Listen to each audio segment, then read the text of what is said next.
নমস্কাৰ শ্ৰদ্ধা ছাৰ বাইদেউসকল আপোনালোক সকলোকে মই মোৰ ইউটিউব চেনেল নলিনীকান্ত ডেকালৈ স্বাগতম জনাইছোঁ। ছাৰ বাইদেউসকল যিসকলৰ বিএড আছে, বিএড থকা সকলৰ বাবে এটি বেয়া খবৰ আছে আৰু ভিডিঅ'টোৰ জৰিয়তে এই কথাখিনি ক'বৰ কাৰণে চেষ্টা কৰিম। আজিৰ পৰা কিছুদিন আগতে এটি নিৰ্দেশনা প্ৰকাশ পাইছিলে যে বিএড অকল এমই স্কুল, হাই স্কুল আৰু হায়াৰ সেকেন্ডাৰী স্কুলৰ কাৰণেহে প্ৰফেশনেল কোৱালিফিকেশ্যন হিচাপে যোগ্য বিবেচিত হ'ব। অৰ্থাৎ আপুনি যদি টেট পাছ কৰিছে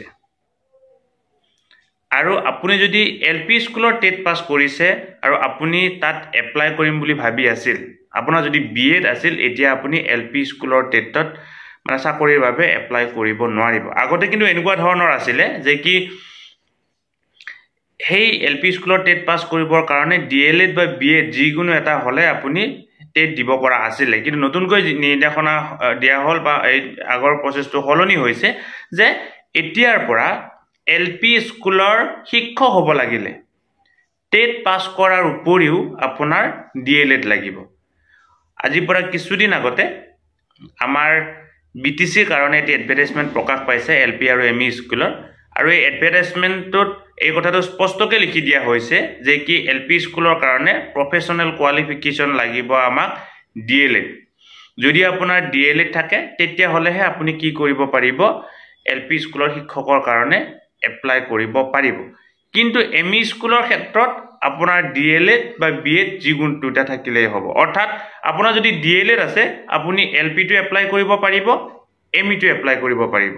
কিন্তু যদি আপোনাৰ বিএড আছে তেতিয়াহ'লে আপুনি এমই স্কুলৰ শিক্ষক পদৰ কাৰণে এপ্লাই কৰিব পাৰিব, কিন্তু এলপি স্কুলৰ কাৰণে নোৱাৰিব। এইটো নতুন নিৰ্দেশনা।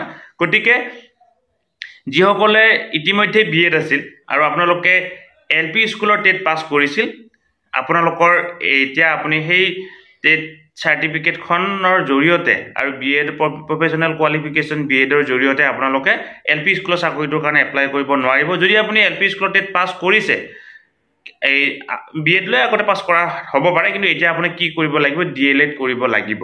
গতিকে ভিডিঅ'টোৰ জৰিয়তে এই কথাখিনি ক'লোঁ।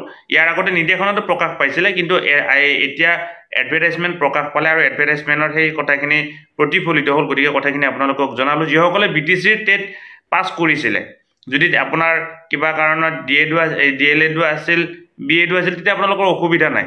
যদি আপুনি বিএড থাকি এলপি স্কুলৰ টেট পাছ কৰিছিল, কিন্তু আপুনি এলপি স্কুলৰ এই নিৰ্দিষ্ট টেটটোত কি কৰিব, মানে শিক্ষকৰ যি এপইণ্টমেণ্ট হ'বলৈ গৈ আছে তাত আপুনি এপ্লাই কৰিব নোৱাৰিব। আৰু বিটিচিৰ কাৰণে যি এলপি আৰু এমই স্কুলৰ টেটৰ এডভাৰটাইজমেণ্ট প্ৰকাশ পাইছে তাৰ লাষ্ট ডেট হৈছে ফেব্ৰুৱাৰী 2 তাৰিখ।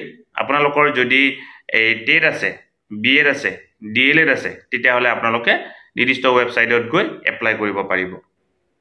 শ্ৰদ্ধা ছাৰ বাইদেউসকল, নলিনীকান্ত ডেকা নামৰ ইউটিউব চেনেলটো হৈছে এটি শিক্ষামূলক ইউটিউব চেনেল। এই চেনেলটোৰ জৰিয়তে আমি শিক্ষক, ছাত্ৰ ছাত্ৰী, অভিভাৱক আৰু বিদ্যালয়ৰ কাৰণে উপযোগী কিছু ভিডিঅ' প্ৰস্তুত কৰিবৰ কাৰণে চেষ্টা কৰোঁ। আপুনি যদি আজি পোনপ্ৰথমবাৰৰ কাৰণে এই চেনেলটো চাইছে, অনুগ্ৰহ কৰি চেনেলটো ছাবস্ক্ৰাইব কৰিব আৰু অল নটিফিকেশ্যন প্ৰেছ কৰি থ'ব।